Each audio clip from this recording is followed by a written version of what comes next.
home station aboard Naval Air Station Sigonella in Sicily, many of these Marines spend more time behind a desk than behind a weapon as they support teams deployed down south to conduct training partnerships with African militaries facing regional terror threats.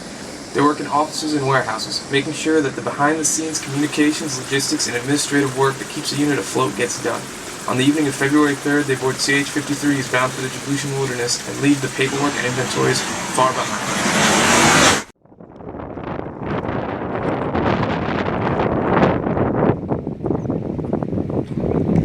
Most of these Marines, they don't really experience the opportunity to go out of the field because of their MOSs, so kind of opens up their horizons. As Marines, sometimes we have a tendency to fall back in our MOS and kind of just do only our MOS and forget that every Marine's a rifleman.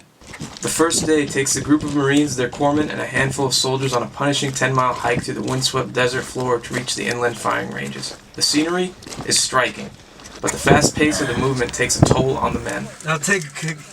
Yeah, you need a cookie. Ah!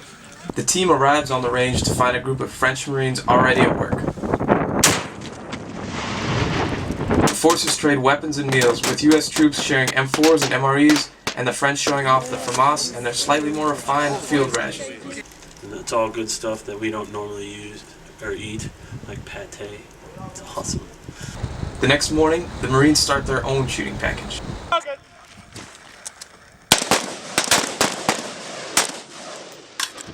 We barely get to touch our rifles in garrison. I just love coming back to the field.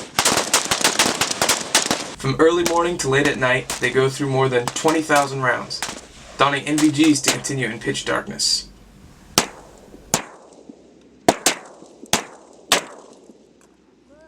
During the day, you have the ability to sight in on your scope, but at nighttime, you don't have that chance, so you have to be able to use your NVGs and the laser that is attached to your rifle to sight in into your target.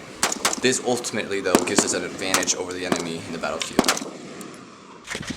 The next day, a group of local children start a game of soccer near the camp as the Marines are packing up to return to Arta Beach. They had become a nuisance the day before, trying to venture too close to the live fire range, but today, rounds expended and downtime plentiful, they are welcomed.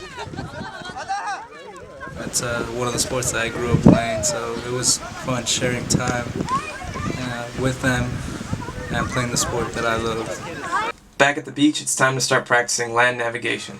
Compass and map in hand, they are tasked with finding points scattered across a few kilometers of terrain. Some points are easy to get to, a matter of walking and keeping pace count. Others are not.